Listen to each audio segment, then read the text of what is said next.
I am putting into the chat the link for the viewer's guide that was emailed to you this morning, but in case you didn't get it, we're going to pretty much follow that step by step so that you have the directions and can refer back to them later.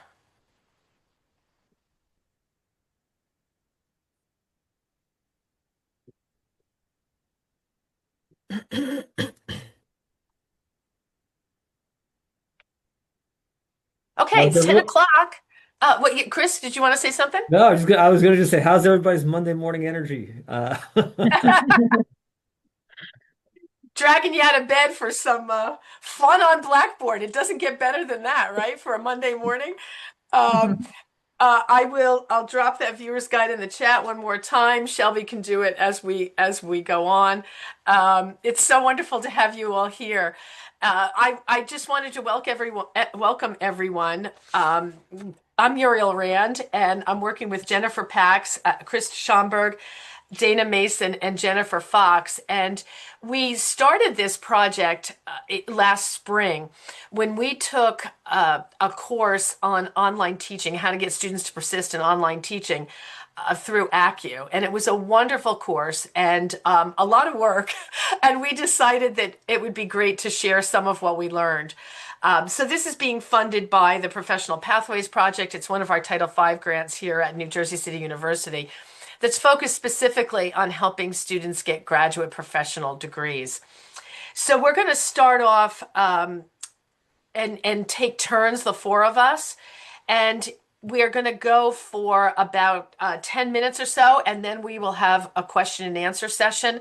And then the next person will go for about 10 minutes, and then we'll have a question and answer session, etc. So we're going to have plenty of breaks to for you to ask questions, and please feel free to do that. You can drop them into the chat and we'll come back to them, or you can just wait until our Q&A and you can put them in the chat or unmute and just ask us. So I'm going to turn things over to Dana to get us started. Good morning, everybody. I'm glad you're here and you're joining us on, once again, this wonderful Monday morning. I can't think of anything better than Blackboard on Monday. So, we're going to talk about a few different things. I'm adding a little checklist here. I'm going to kick it off with some online teaching reminders. We want to talk about how to make this online space that we're working with as efficient as possible, as effective as possible for our students. And a lot of times, students come into this type of an environment, if you think about it, when they're coming into an in-person class, they know exactly what to expect. Although there's you're leading the class and they have responsibility to make sure they're up on whatever their assignments are and the different things that they're tasked with, they know what to do. They walk in, they see you, there's clearly they see everybody else, they know what they're part of, they know where the chairs are, they know where they sit versus where you are, they know where to look for information on the wall, on the board, wherever your projector is. They're aware of this environment and the space. It's very comfortable, and they let you drive. They let you tell them, okay, I want you to do this. All right, we're going to work in groups. We'll have discussions and whatever the facilitation looks like for that particular subject in class. But when we move to an online space, things change drastically. It might even change when you're in a high flex situation, because where you have that in person, you also have to bring the other element of people that are online as well. So when you're teaching online, or when you're also teaching online and asynchronously, the onus shifts a little to the people who aren't physically in the room with you. The onus then becomes on the student, not just to follow what's being put out by the professor, but to figure it out, to make sure that they're taking ownership and they're embracing the autonomy as a learner that they have in this space. So when they come in, they don't know where all the things are on Blackboard. They don't know what to expect. They have to kind of figure it out. And they're not just taking your class. It's not just the one class that they're engaged in. They're engaged in different subjects, different professors who all think differently. And if we can't possibly all, even if we thought the same, we couldn't set up our classes the exact same way because the content dictates something otherwise. So what works in my class might not be the same in one class or the other or in yours.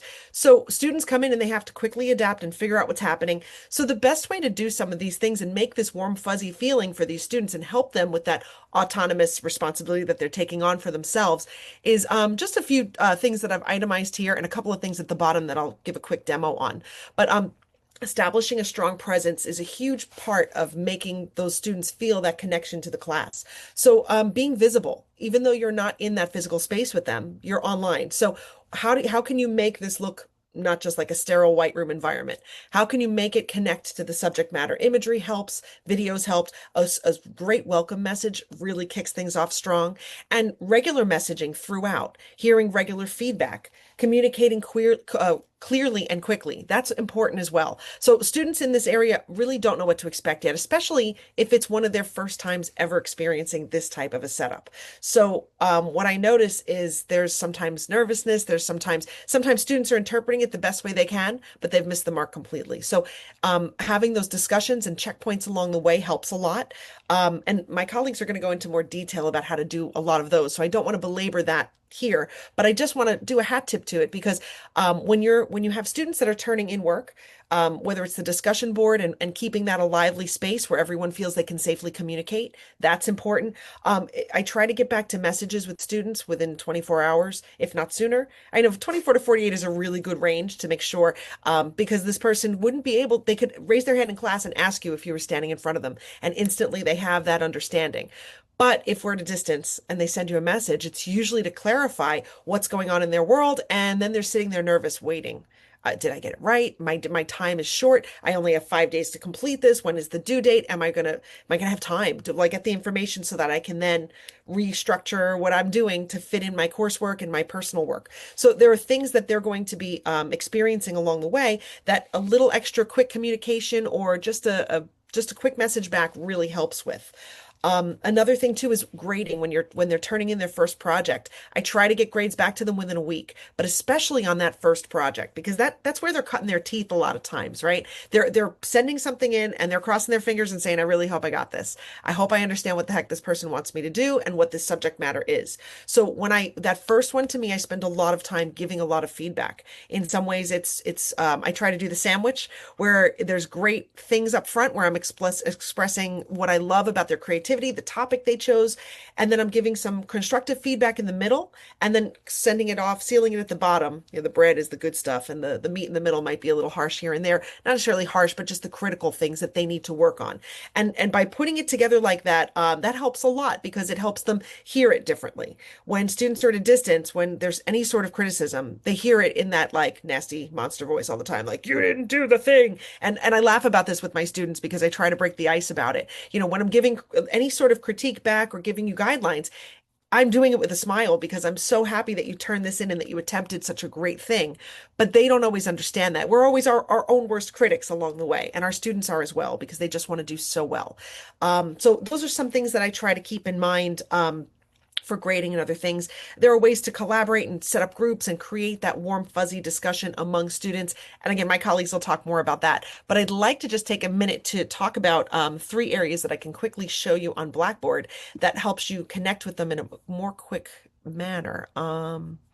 So the first thing I want to point out, and this is very simple, I'm sure we're all acquainted with it, but it really is a helpful thing. The send an email reply to recipients.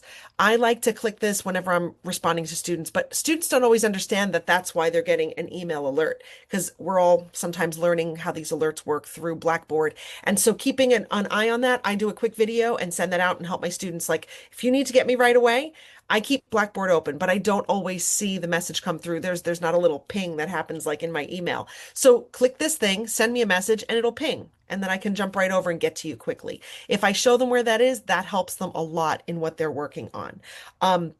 So sending the email helps. Another thing I like when I'm setting up my courses, I like to check everything to make sure it looks the way I'm hoping it does. So I'll go into student view because you can start a preview when you do this, and it actually makes like a separate profile. So you can kind of autonomously go through and you're a version of yourself in this. You can actually keep that profile if you want. I don't like to do that. I like to cancel it out and then, try it again every time if I'm checking things. But you can see what the students see, what the gradebook looks like to them. See, it's Dana Mason preview user. So it shows if I've done something, and students will know if they will see what you see in the sense that has this assignment been opened? Has it been graded? Who's waiting on who for feedback and information? And it'll help them stay on top of things. You can even take them on a little tour in a video and show them how they can find different things from the student view. And that's often a lot more helpful than it would be with than otherwise doing it just as the faculty view. Another thing too, when you're done, when you click exit, you can either save that profile and keep going back and forth. I like to discard it, and then I can just go back in. You find out what's best for you. The other quick thing I want to show you is in activity. There's actually a couple ways to access this, but getting notification settings and alerts. So you can access it this way if you go into the activity on your side here and then go here into your notification settings. There's different stream notifications, so you can check off as many of these as you want that you want to have notifications about, and then you can also customize it here with however you want to hear back from your students, so to speak. And many of these you can decide if you're going to, of course, check and click around. If you want to get them through emails, you can get one big email once a day, which comes out at 11. So usually that's in the evening. If you want to hear something sooner from students, or you can also set it up where you get emailed right away on all the things that are listed here. Of course, check and customize what's best for you. Sometimes email right away helps because you're not getting a ping in the middle of the night if you happen to be, perusing on your phone and unwinding at that hour, and then you see something came through and then you're thinking about the next day. You can manage it that way, or you can just do the once a day and just check regularly and see what's best for you. You can also set this up in the app. So should you be you can almost use this just for push notifications. If you download the app on a tablet or on your phone, you can have this send you a push notification. Even if you choose not to access it through the app, you can go back to your computer and actually service your students that way. But at least you'll get an alert on your phone based on which ones you've clicked and decided on. So you can access this here, and of course you'll save at the bottom. If not, you just close and it goes back to normal. You can do it here, or you can actually go into your settings page here under your name and the global notification settings. Each of those three areas are here, and when you click on it, it'll bring you to that same page. So I don't want to go on and talk through the Q&A, but I want to open it up and see. Does anyone have questions about this?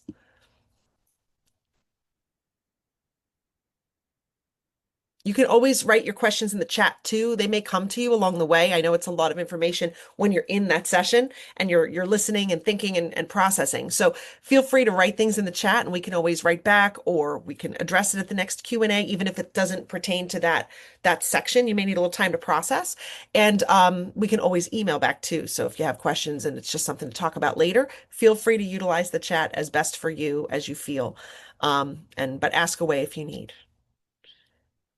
In the meantime, though, I think while we're waiting, I'm going to turn it over to my colleague Chris Schamberg and let him start with his presentation while everyone's thinking. But yeah, any questions? Feel free to reach out. Dana, could I jump in one quick question before Chris? Sorry.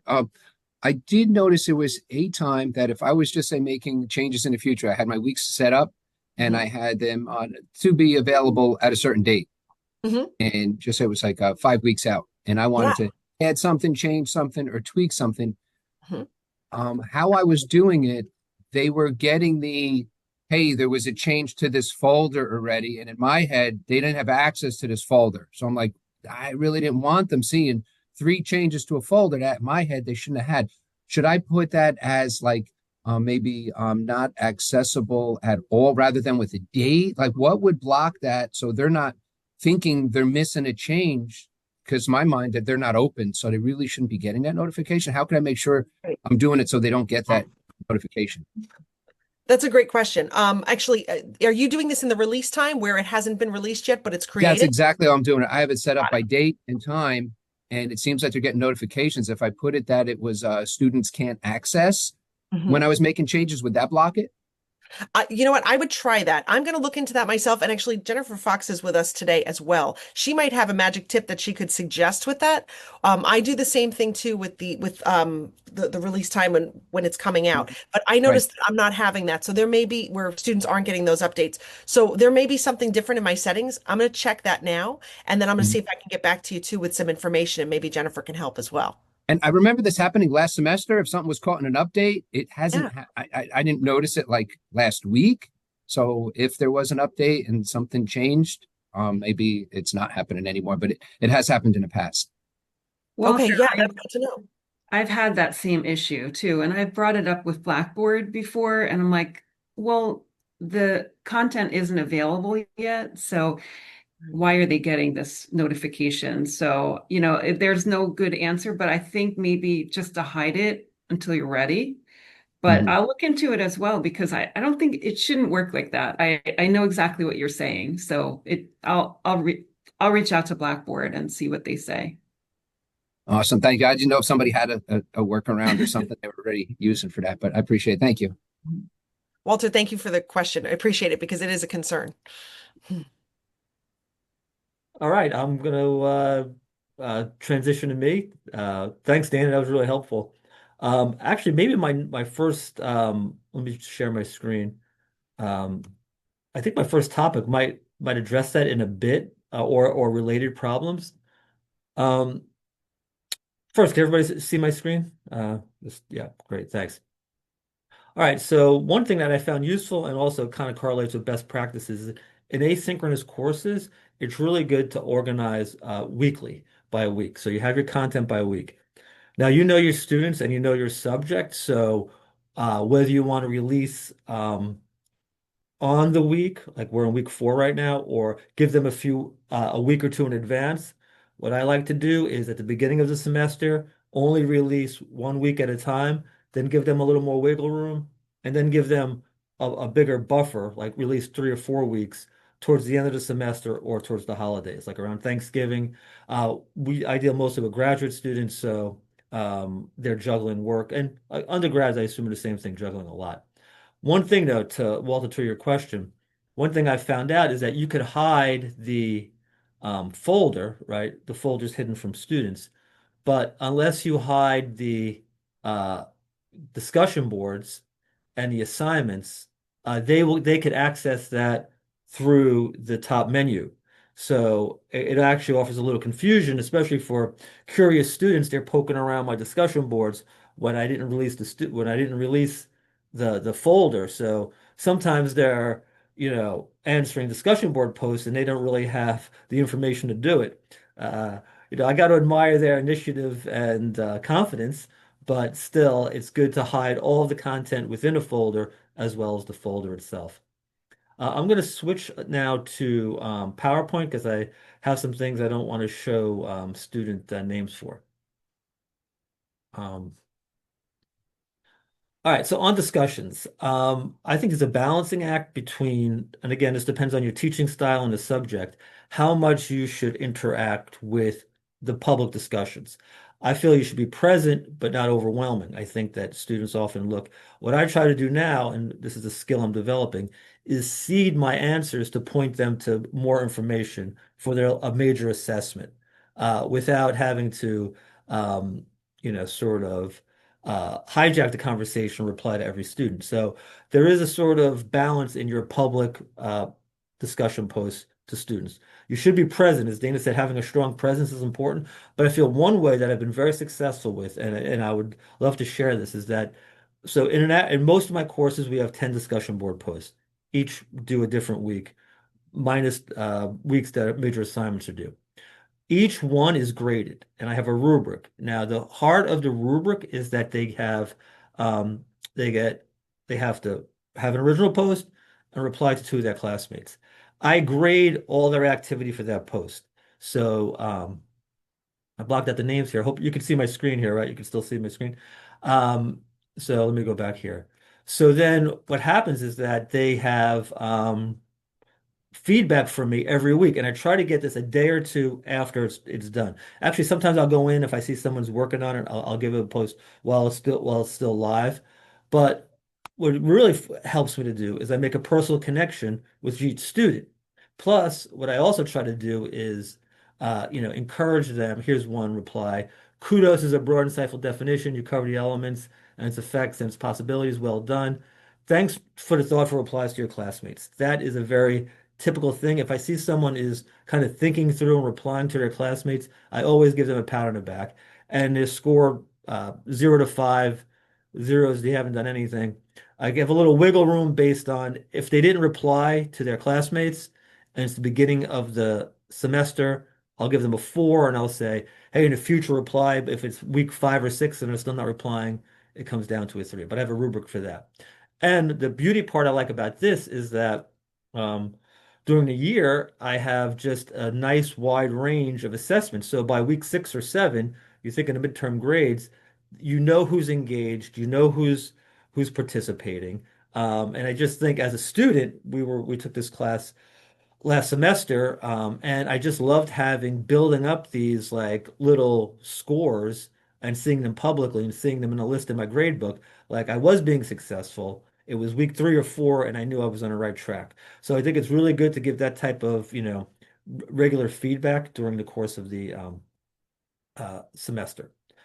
Uh, Next thing I like to do is not only feedback what I started doing, and again, based on this course we took last semester, is not just textual feedback, but audio video feedback. This is very simple. It's really baked right into Blackboard. I don't know why I wasn't doing it sooner, but the students will respond to it, and I get a kick out of it too. The one downside is you really can't be a perfectionist. Honestly, if you it, when I when you if I look at myself in my recording, I will do it like 5 or 6 times. Sometimes the first time is just has to be good enough.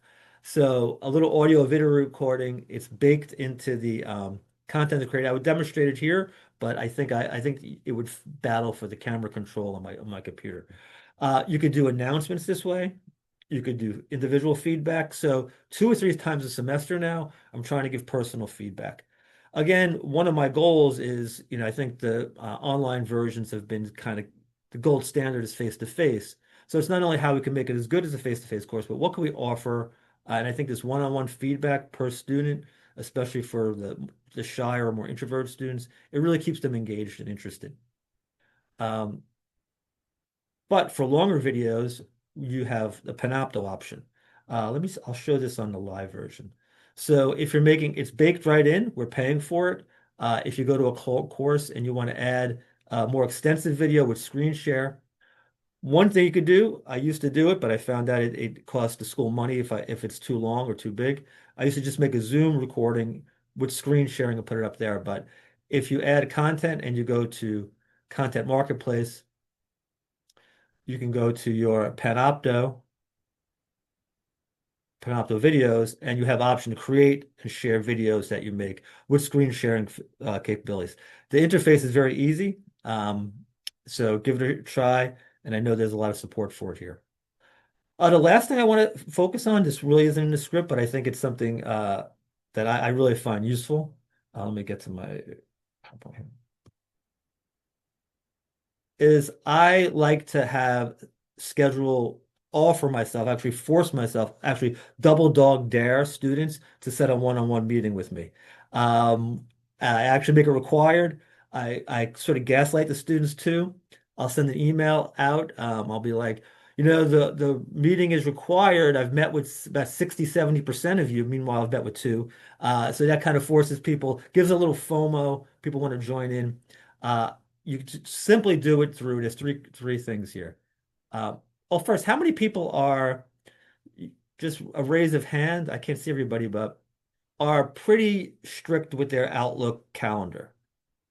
I would highly recommend it. It's really good for this, where you kind of factor in not only your classes, not only meetings, but I give myself 2 or 3 hours a day for scholarship research, grading, that. Just so when they go to schedule the meeting through Calendly, let me show you how that works. If you're not using this, I would highly recommend it. They click that link and they come onto my calendar, and then each day see, Tuesday I'm not doing that much. Wednesday I'm kind of busy. Thursday's a little different. They could schedule a half-hour time slot. So for all my classes, I make it optional. In a few classes, I make it required once. For upper level classes, I'm teaching a research class. I make it required 3 times during the semester so students can touch base with me and get one-on-one feedback. So it integrates well. Actually, if you go to your Outlook, you have a little app for Calendly integration into Outlook. Again, if you're disciplined with Outlook, it also integrates with Zoom. So it sets up a unique Zoom meeting and it shares it with the student and you and your calendar. So it's a great way to have. I did it once like 3 years ago, and it's just been working behind the scenes ever since. I'm Chris, going to can I stop ask you a here. quick question? Yeah, I'm going to stop right now. 1 second. Let me just stop this share. Shoot, Josh, go ahead. Well, it was just if is that automatically giving openings for your calendar that happen to not be otherwise scheduled? Yes, exactly. So it bakes in with your Outlook, so it sees your blank spots.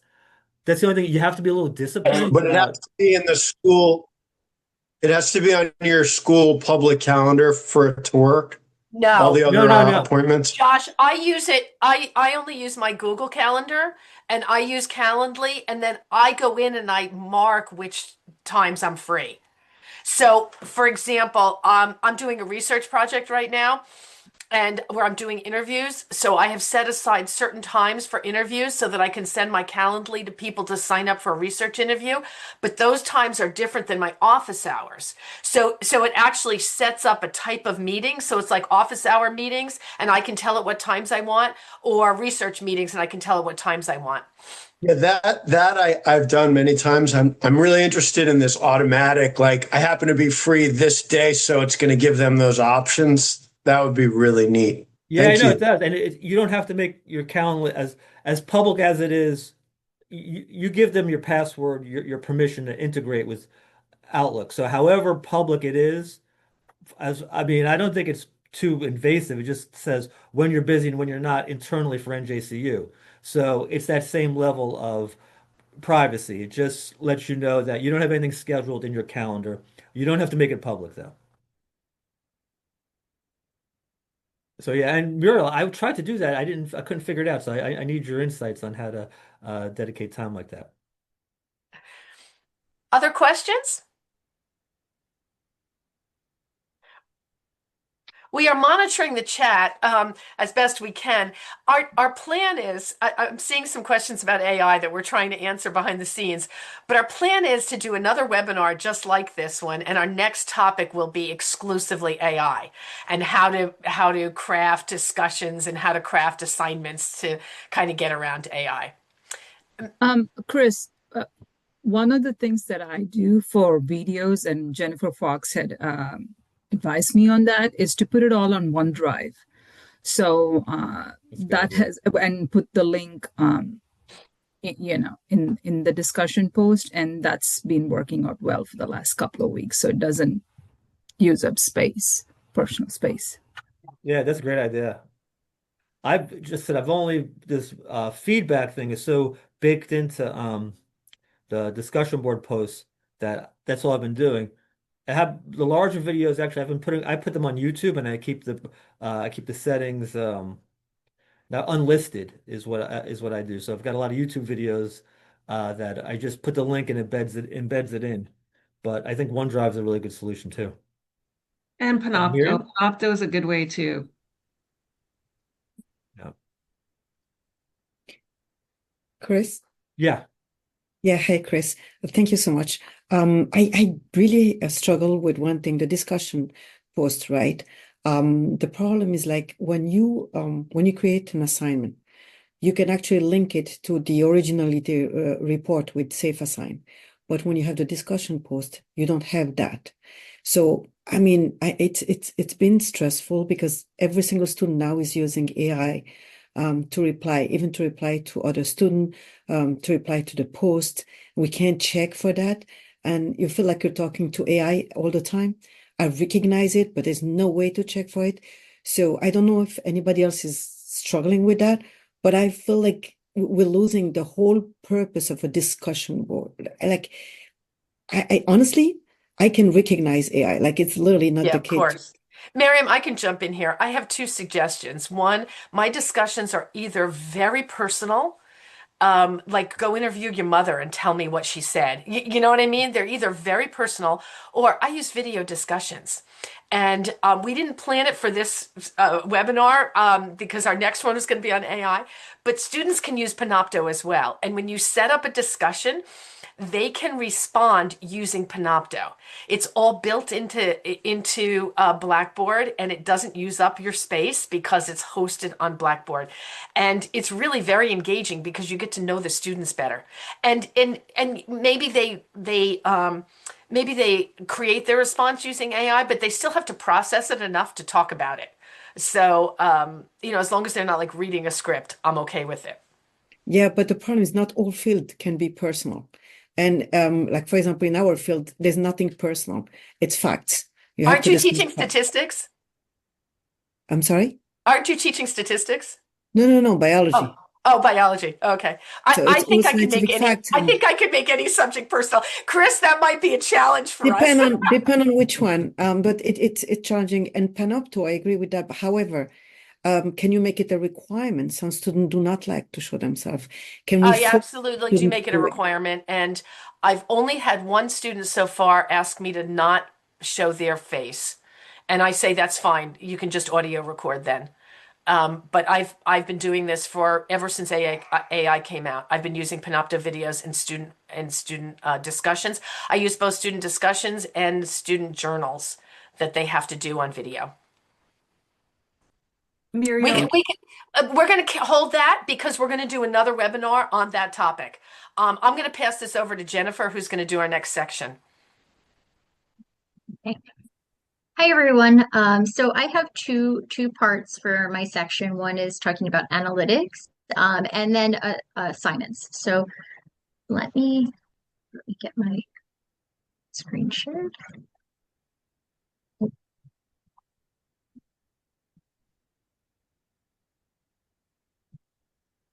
Um, can you see my screen? Yes. Okay. All right. I just would need to be very careful, just not to show any student information. So first with analytics, right? Before I wasn't always using these tools. I used to write like kind of just go through my assignments and had a little like piece of paper on the side, right? Seeing who's engaging, right? And so I've started to save a lot of time by clicking on analytics, right? And then I'm just gonna scroll down a little bit. I don't want any students' names to show, but basically you um, you will get your students list, right? And your student's name, their overall grade. You can look at it from like highest grade to lowest grade to highest grade. You could look at missed due dates, the hours they've spent in the course, and the days since they last accessed the course. And if you click on these two buttons, you can look at it as a table and you could look at that information as a chart. You can also, right, if you like paper, um, you could click on these three little buttons on the right and download it as a CSV, right? So you could just print out your CSV, right, and like take it to go, right? If you just wanted it something on paper that shows, this information. And so it's really helpful, especially, if you're extremely busy, right, and you need to kind of quickly see, right, how is everybody doing? Who do you need to reach out to? As well as, attendance reporting, right? It's just really you're able to get that information quickly. You can set alerts. So if you click on this, you can have the system, right? Like Blackboard automatically alert students, let's say if their grade was running below a certain percentage, if they've missed a certain number of due dates, or if they didn't access the course in, let's say, 7 days, 14 days, like you can decide, right, what your alerts are. And that's really helpful too. So like in the beginning of your course, if you let the students know that you're using the alert system, right, that also kind of prevents this panic, right? Because it's not coming in your voice, right, in the same way you might like write an email. So, I've found that the students have perceive it as helpful, right? Because they know I'm not just, I'm using it as kind of a reminder. But I still usually just send like the personal email. Just want to stop with that and go to the grade book.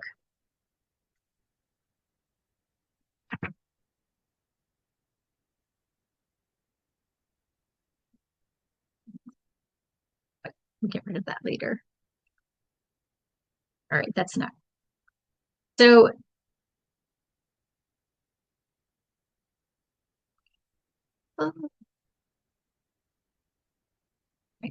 I'm not hiding the names as well as I want to, right? But if you go to the grade book, right, in the guidebook, right, there's a nice image of the grade book where you can see how the students are doing. And actually in Chris's presentation, he also showed a good image of the grade book. But the grade book also just allows you to see how the students are doing, how overall they're doing on the assignments. Gonna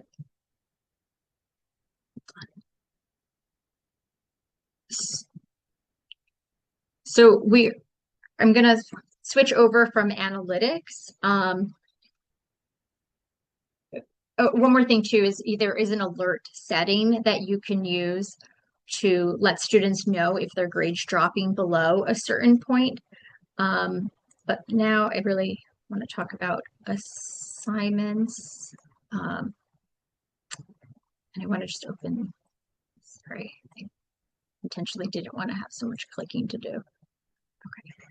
Okay. Do you see a screen that says cognitive science principles? Let's try this again. Okay. All right, now you should see a screen that says cognitive science principles. Okay. All right, I think this is the more exciting part of my presentation. Like the alerts are great, right, and useful, but so I'm going to show you different ways that you could utilize assignments in asynchronous courses.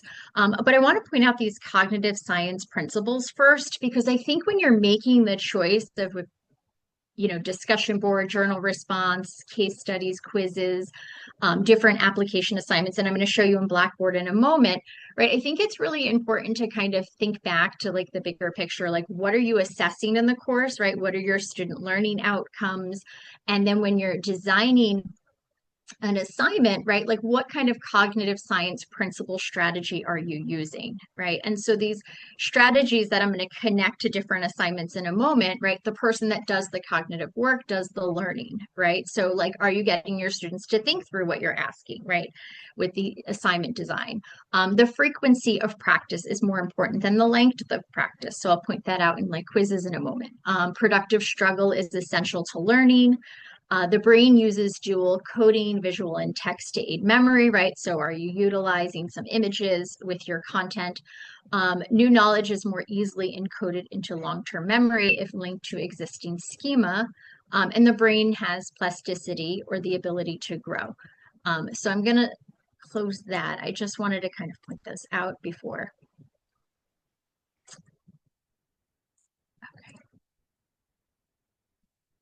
All right, so now I should just be back in my Blackboard. So one small thing, right? You could actually put like a banner right at the top of your course.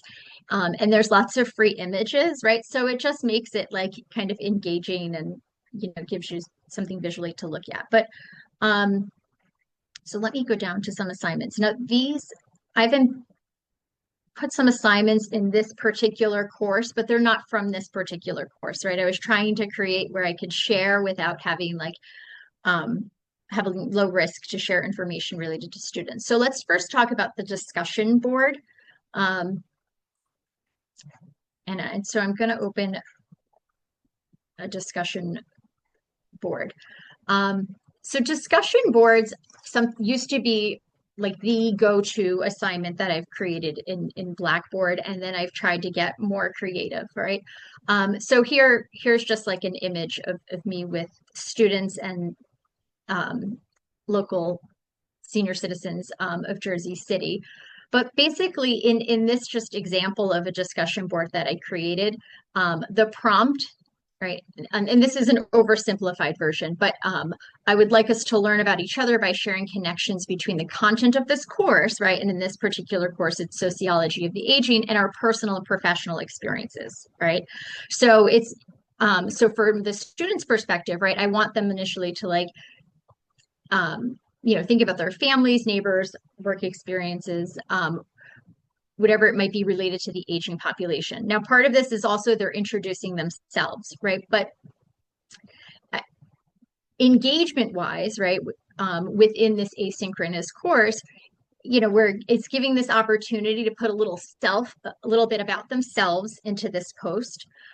which works very well with our student population, right? It's playing upon their lived experiences, and our students tend to have a lot of really rich lived experiences. And I'm also connecting this post to like a cognitive principle, right? Which is new knowledge is more easily encoded into the long-term memory if it's connecting to like a prior schema, right? So I'm using this just early on initial discussion post, but I'm thinking about, okay, the cognitive principle, how am I engaging with it, right? And so other points about like discussion board post is sometimes, you know, like later in the semester, I'll give the initial prompt, right? But then I'll also give a prompt for responding, right? So for example, I might have like a prompt about if I'm teaching theories, right? And there were maybe like, you know, 8 or 9 different theories that we were introducing in that unit, right? So the initial prompt might have the student pick a theory and connect with kind of define that theory and maybe an example with application. And then I'm prompting the peers, right, to reply either comparing or contrasting the theory that they chose, right, from the theories we studied that unit, right? So I'm trying to set them up to engage with each other, right? And then Chris gave some examples of how he will come in as the professor, right? And the importance of being present in that discussion board along the way. And so that tends to help kind of keep it away from AI, right? When you're kind of thinking about like, how can this be more uniquely theirs, or how are you getting them to like respond to each other? So another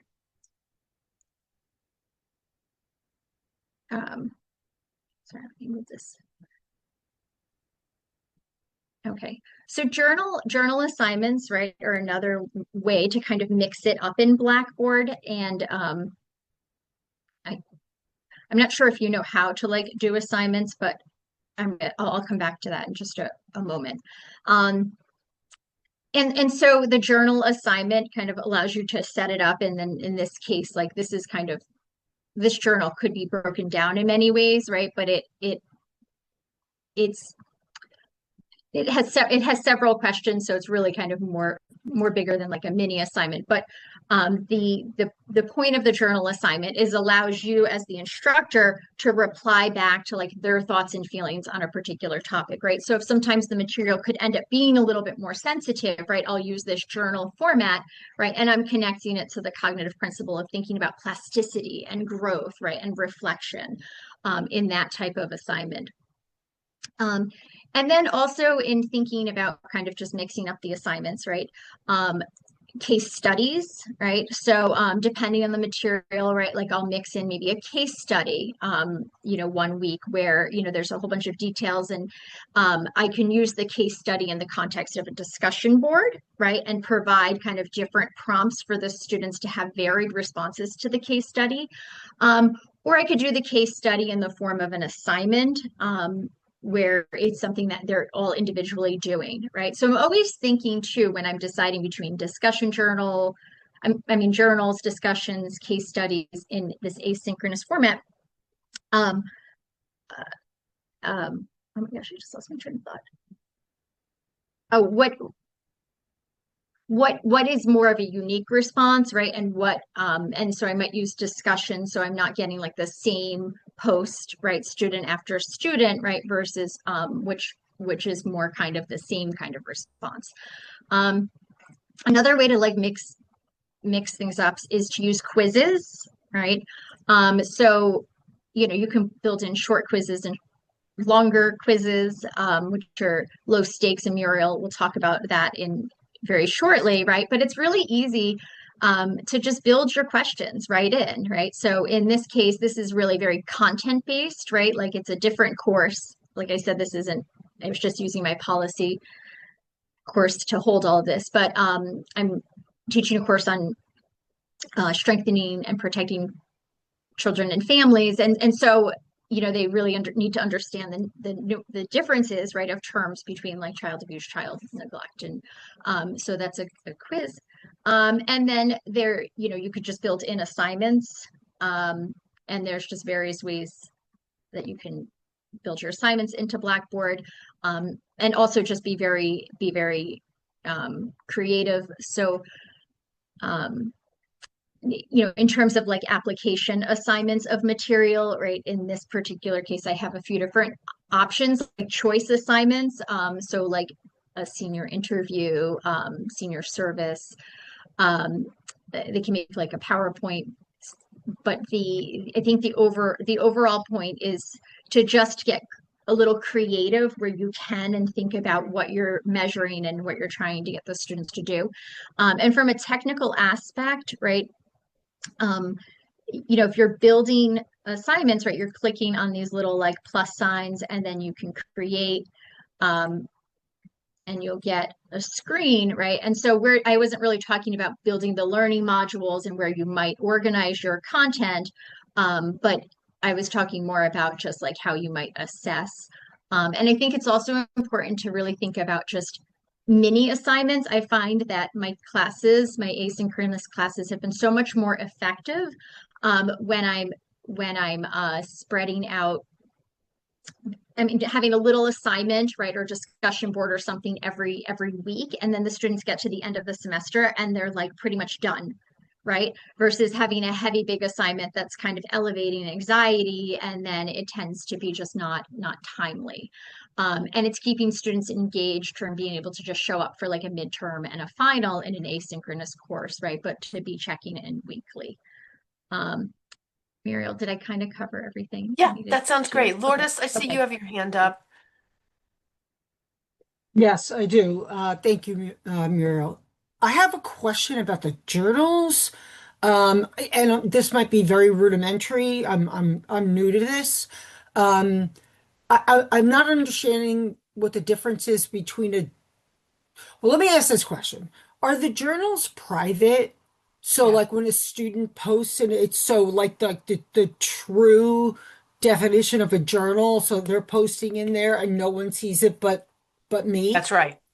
Okay. Okay. So Yes, if then you want that others to see it, then it's got to be a discussion. a discussion. So that's the fundamental difference between the Yes, two? Okay. yes. Got it. Thank you. I also do video journals where they just share them with me. And when I have students do videos, I always let them know who will see the video, whether it's going to be the whole class or whether it's going to be just me. Because sometimes, as Jennifer said, working in social work, sometimes it's sensitive material that students are sharing with us. I have two more quick topics, and then we can take some more Q&A. Um, I want to piggyback on what Jennifer was saying about low stakes assignments. So what we know from new research on brain science and learning is that what we call interleaved practice is the way we get things into long-term memory the best. And it means taking little chunks and coming back to it again and again and again and again. So I want to show you an example of that from my sociology of education class. I have chosen five theories that I want them to learn deeply.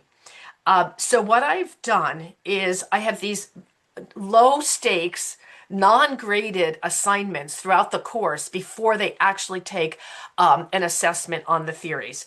So here's in module 2, the first module, it's just an introduction to the course. In module 2, they practice learning sociological theories.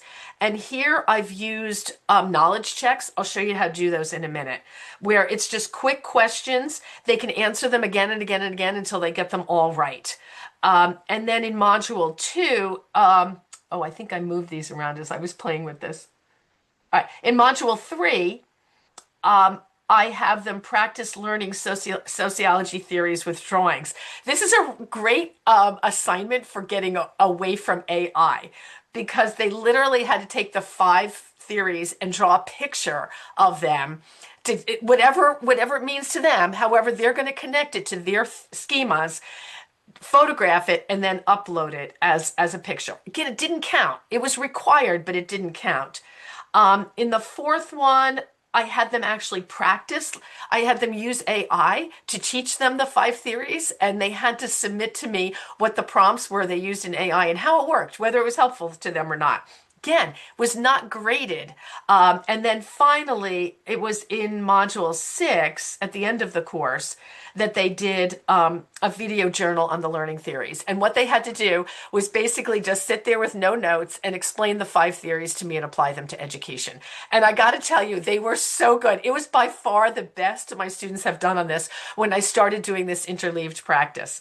So let me show you real quickly how you can do knowledge checks. So I'm just going to pretend to create a document. And it comes up with all of these little things that you can do. You might not have noticed before. Let me see if I can zoom in on this. That the third one over is a knowledge check. You probably never used it because you didn't know what it was. But you click on the knowledge check and it's a little multiple choice question that you can just drop in. They're not graded. They just keep students engaged. And it tells them immediately, like you set it for whether it's right or wrong, and you can give them feedback on their answer.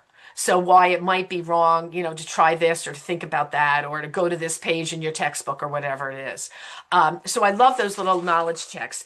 The other thing that you can do, let me go back. I'll cancel this.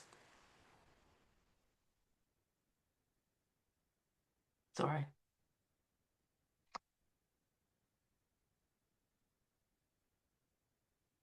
I'm going to instead create a new assignment.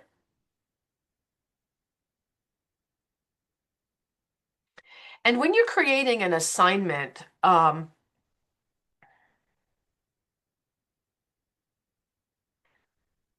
I want to encourage you to do is to click on the little settings thing. You can do it without clicking on settings because it gives you the basics, but if you click on the settings, it gives you a lot of different things that you can add. And I have a couple things to say about this. The first one is you can do formative assessment and you can display a formative label to students. It will require you to also teach them what formative means, but a formative assessment is one that doesn't really count. It's to help you and the student keep on track to see how well they're learning. So I also set up formative assessments, and then when I go to the grading, you can either use points, and I'll set the points to 0, like this, or you can use complete incomplete, so that they just get a credit whether they've done it or not, and they don't actually get a grade on it. The other thing that I would highly recommend is that the amount of attempts you give students, I make them unlimited on every assignment I do for a number of reasons. One, because I got really tired of students submitting the assignment wrong and then getting in touch with me, and then I had to recall the assignment, and then they had to do it again. And the second reason is it lowers student anxiety. And what we know about anxiety is it interrupts your prefrontal cortex. That's where learning happens. So if students are anxious about doing well on the assignment, they will not do well. And often what happens is students get so anxious that they don't hand anything in. And then the next morning they wake up and they say, oh my God, I missed an assignment. I'm going to fail the class. And their anxiety goes crazy and they start to spiral and they never even log on again. Or they'll log on but never hand anything in. If you have students who are disappearing on you, this is one of the things I would encourage you to look at is lowering the stakes. So those are 2 ways that you can do that. I got a question in the chat about badges. So let me also show you badges in this course. If you go up to your main menu and all the way over on the right, you can click on achievements. And I've already created one for this course, and it was the community contributor badge. When I open it up, it shows you the earning requirements. So they had to participate. There were 5 discussions. This was a summer class. There were 5 discussions, and they had to participate in every discussion, getting a score of 70 points or higher. You could make it an A. You could make it anything you want. Maybe they just needed to participate. And then you can choose what the badge looks like. I chose the people because it was a community thing. It was a discussion thing. And then you just click publish. Here's the summary. So once earned, students can access this badge on the achievements tab. So they can go to their achievements tab and see their badge and what it takes to earn it. If you were going to do badges, That one's probably not a great example because it happens at the end of the course. And I would actually recommend that you throw in a couple of badges very early in the course to get people excited, gamify your course and get them to want to contribute. So maybe like in other times when I've used badges, I've put in a badge for the very first discussion. Yay, you participated in the first discussion, or you got your first assignment done and you passed, to kind of improve their outlook. Late assignments. Okay, so I have had a complete turnaround on the late assignments. I've spent my career in professional preparation, so I've always thought I've got to be strict. I've got to be strict because students are going out into the professional world and they've got to learn how to meet deadlines. And people have very carefully helped me see the error of my ways. Our students are not professionals yet. They're learning how to do this. And, just asking how many of you have missed a deadline or didn't get something done on time that you were planning to do in the last week? Life gets in the way. You get sick, your mom gets sick, your kids get sick. At work, they pound you with something that you didn't expect. You had to work extra hours. You couldn't get the bus you wanted. Our students as you know, lead very complex lives. So now my policy is that if you need more time for an assignment, just let me know. I don't even ask them why, because I don't think they need to really tell me. Just let me know you need more time. And it has been really a game changer for me because, again, students are less anxious. And I get very few students who ask me for more time. Very few.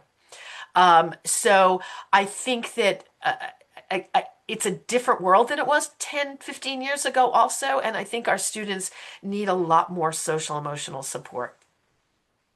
Other questions? How do I deal with students who do not go on Blackboard regularly and then ask to make up weeks of work? Oh God, I don't know that I have a good answer for that. That does happen. It depends on the student. I had a student that did that over the summer, but she had been institutionalized for mental health problems for half of the semester, and I let her make it up. So I usually have a discussion with the students and try to get to know them a little bit better and find out what's going on in their life and why they were having trouble. And then I don't have a hard and fast rule for that. Other questions? Where do you get the badges? On the main menu, let me show you one more time. That's not in the handbook because we were not, there was just only so many things we could put in there. On the main menu, if you go all the way to the right, there's an achievements tab. And then you can click on new course badge. You can enter the badge's description, choose what the visual, and you link it to one of your gradable items. By the way, these were the amount of assignments I had in this course. The more small assignments you have, the better because students have to log in to get them done, or should. And then you add the performance criteria, which is what grade they have to get or the grade requirement, and then publish it.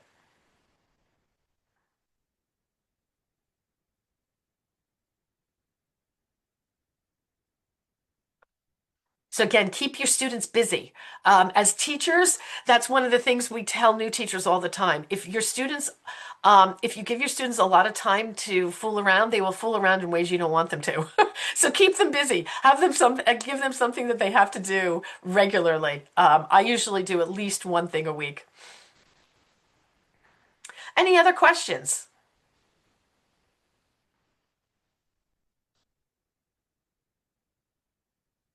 Thank you all for being here. We still have 63 people on the call. That's so impressive. Shelby Blair is the administrative assistant for the grant, and she will be back in touch with you about payments. And they might not happen till the end of the semester because of our grant timeline, but she will be back in touch with you to confirm that. I see another quick question. Are the knowledge checks required? The knowledge checks don't count at all. They are just quick multiple choice questions that they just answer them.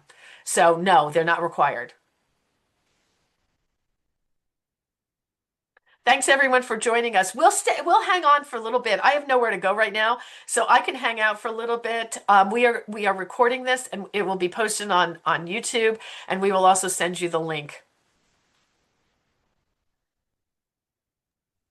Thank you.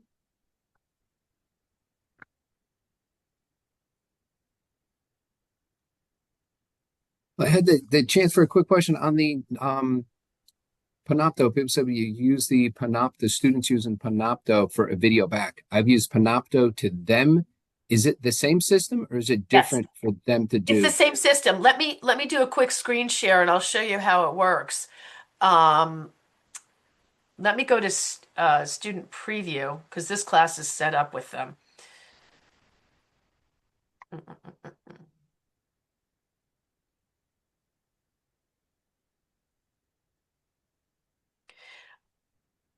Um, here is an assignment that was a video journal. So when you go into the box to type an entry, they're going to go to the plus sign and go to the content market. And from there, they go to Panopto Student Video Submission Tool.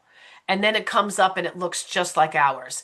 They can either upload a video they took somewhere else, like sometimes my students do that. They'll take the video on their phone, or they can record it directly from Panopto. So if they record it here, they can do it right through the web, or they can download the Panopto app, just like we can. Thank you.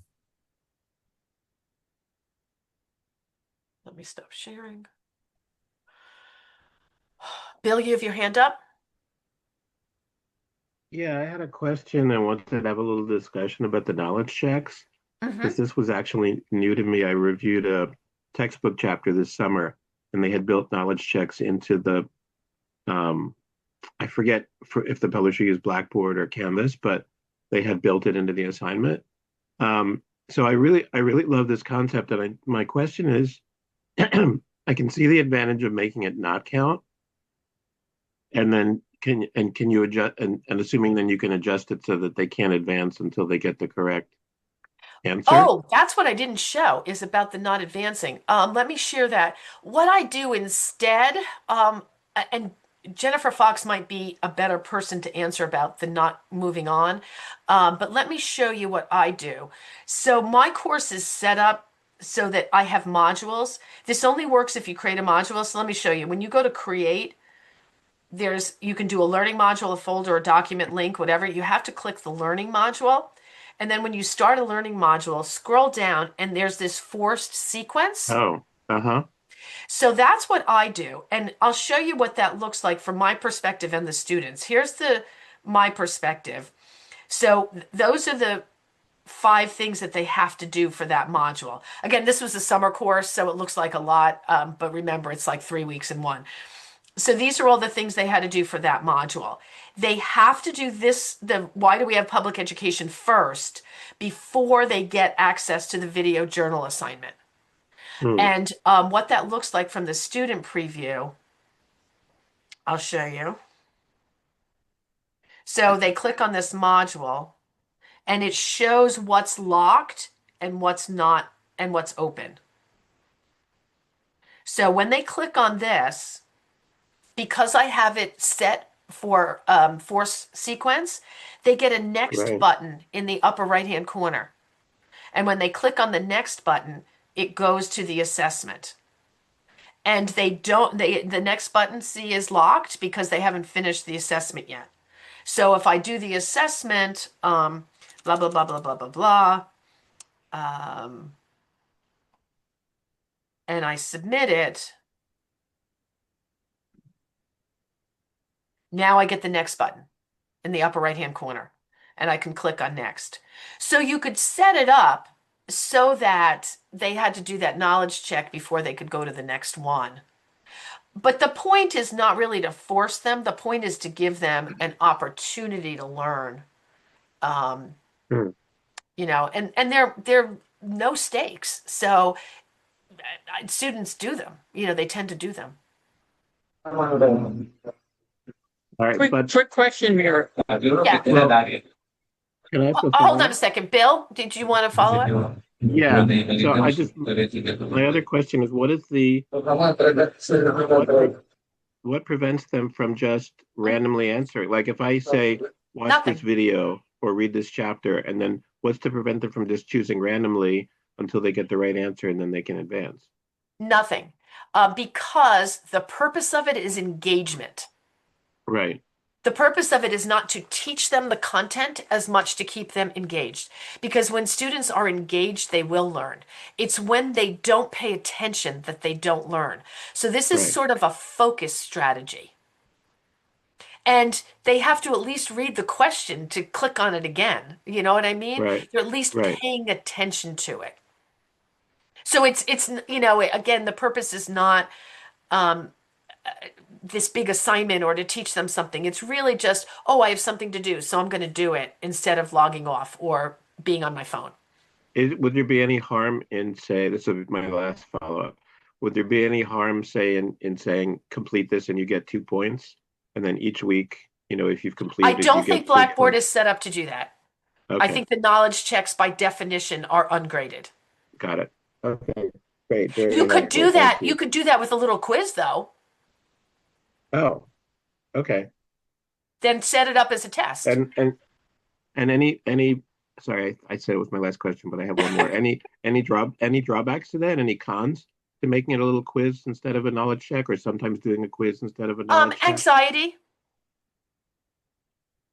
Anxiety. I find that when I don't know if you do. I do a lot of PD because of my social work license, and often we have quizzes that we have to get an 80% or better on so that we can get our CEUs. That makes me really nervous.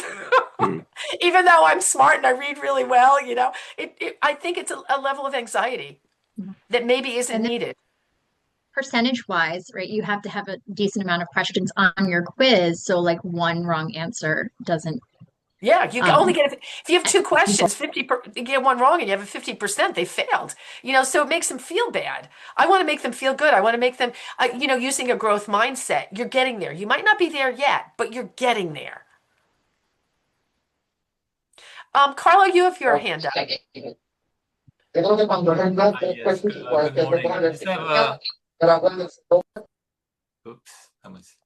I just have what I hope is a quick how-to question. I'm an instructor that I really love sending reminders to my students, like, there's homework over this weekend, this or that, there's a quiz.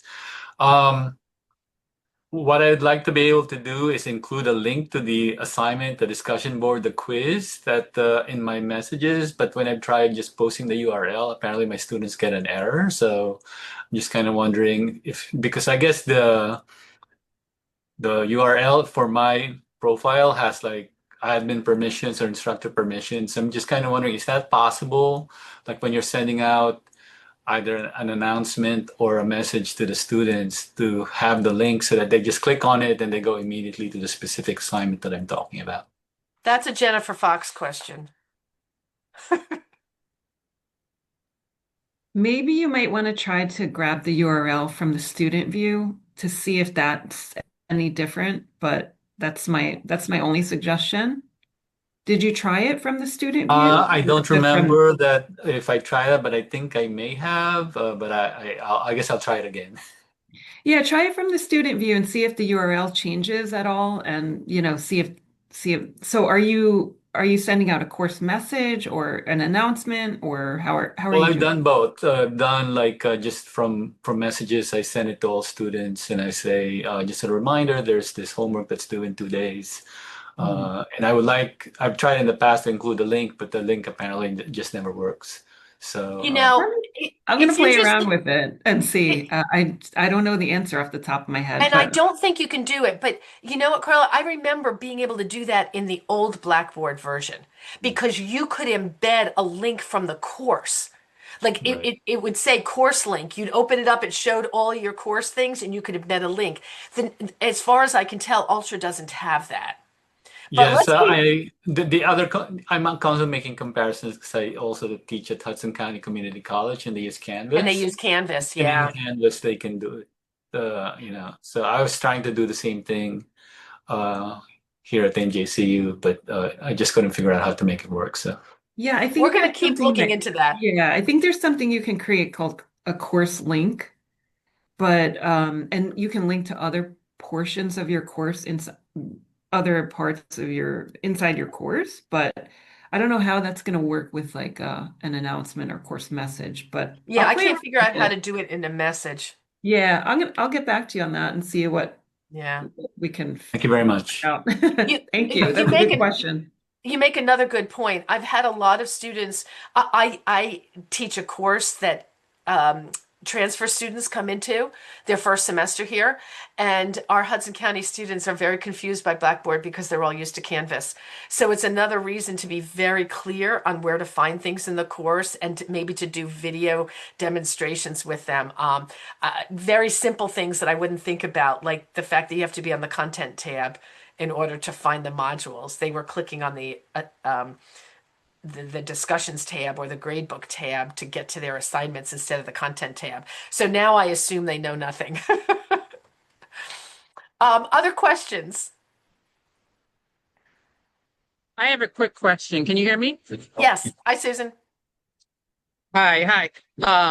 I just want to thank Bill for asking those questions to follow up for the knowledge check because I was trying to find out in the learning module. You said you have to set up the learning module to do the knowledge checks, right? No, no. You can do a knowledge check in You don't, any content page.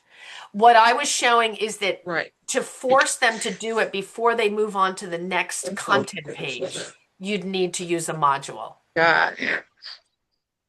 Right, right. I do the knowledge checks in the discussion, but not Yes. everyone participates because I always say this is not graded.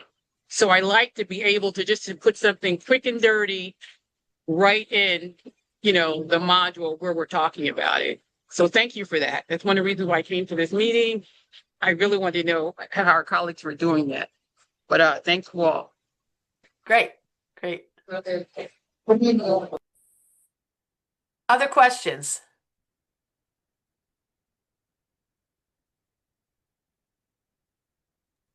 What Bill uh mentioned before, as far as something being graded, I know you were saying you'd rather not have the grading and the pressure about the grading, but as far as something within there, you could set it up as far as like you have the date and things will open up on a date. You could have it where something doesn't open up on the date. If you did an actual assignment that you needed them that maybe had more questions than 2 or 3 questions, and then say you can't open up another folder or go on to a next assignment without achieving a 70 or better, or even a 60 or better, whatever you wanted to put on that to go to the next stage. But that's the only stage I knew of that you could have something graded and not move on to the next level until you get a certain grade. But and if I did do that, you could have, like you said, the multiple attempts, so they'll still get there, but not be able to get there until they got a certain grade. If that's something Bill needed, it's within a specific assignment, and then you could say, hey, if this assignment is not done with a 70 or better, you cannot go on to the next folder, as you could the same limitation as a date criteria. Right, right. And that, Good that point. leads me to another question related to that, which is this compatible with Biblio? In what regard? They read a chapter, there's a knowledge check, they that the knowledge check is linked to the chapter that they've just completed reading. You would have to do that. You would have to know what the content was in that chapter and then Right. put in either a quiz or a knowledge check that related to that chapter. But Right, right. But I it mean, would not happen automatically. there's no link within Biblio that they would then click on the knowledge check No, module. They would have to no, manually. we're not there yet. Okay. Because some textbooks are. That's what I just I know, I comment. know. Yeah. But there's nothing that links it back to your course. That's the problem. And so nothing that would prevent them from reading the next chapter until they have, because Right. Biblio is going to be open. You can't make that a forced That's sequence. right. Right. Okay. That's right. Other questions, Stefan? Am I saying your name right? Thank you for your presentation and discussion. I'm looking forward to the AI one when it comes up.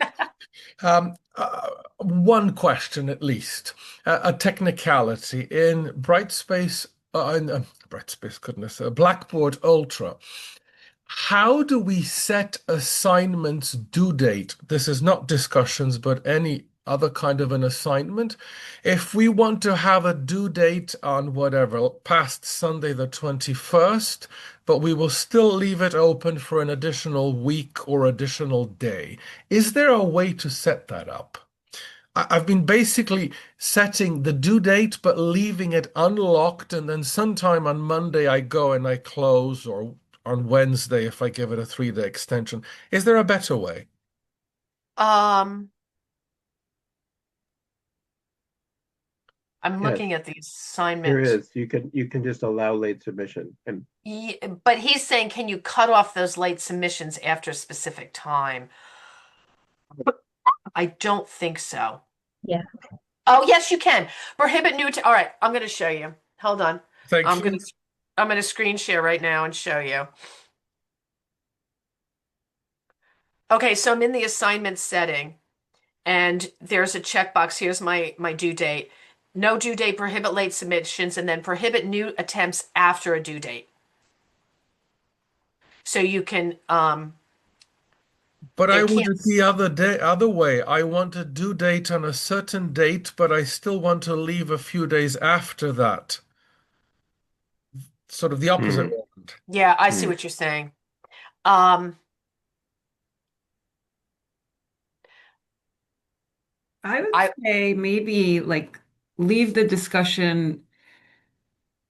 I mean, uncheck prohibit late submissions and then put like a release condition maybe on the discussion forum itself and make it kind of disappear. But I don't know if that's going to work for you. One other professor in the past has asked for like, well, can't there be two due dates, like Mhm. in a discussion where a student would have to post by this date and respond to three fellow classmates by another date? yeah, I would like that That, too. yeah, that Yep. functionality doesn't exist, but there is like a really nice, the software engineers of Blackboard they're always adding to the system and looking for suggestions. And it's called like the Blackboard community site.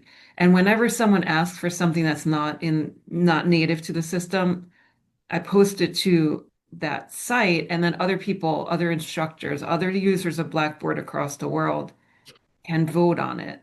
And if they get enough votes for something, some new functionality, hopefully that they're going to start implementing it or start working on, adding it to the system. But I posted that a while ago, and I think it's a work in progress, but I don't know exactly. Mm. So I don't know how long these things take to add to Blackboard, but They had that. it is like a functionality that people Yeah.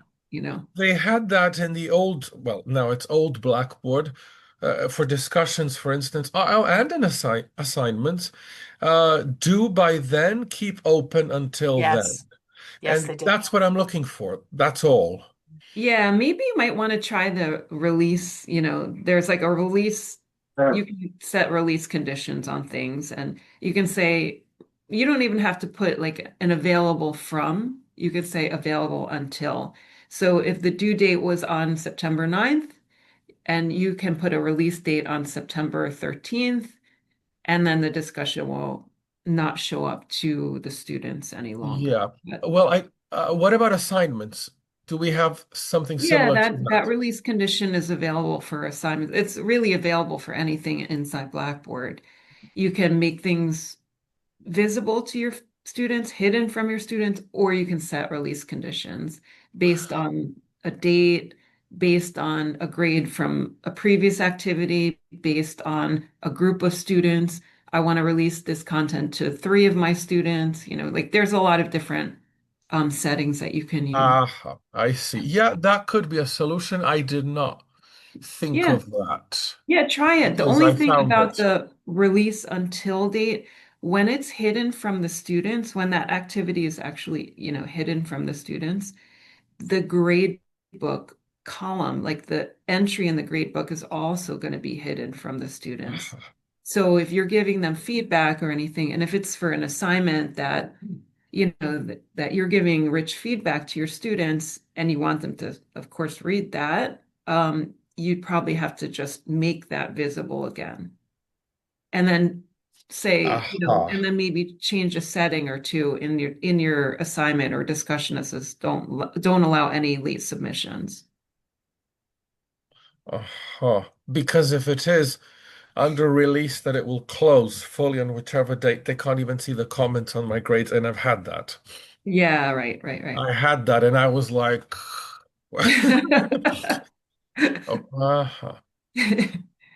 yes, thank you. Food for thought. There's a lot of little settings in Blackboard that you can, play around with and see what works for you. Thanks. Thanks, Jennifer. Any other questions?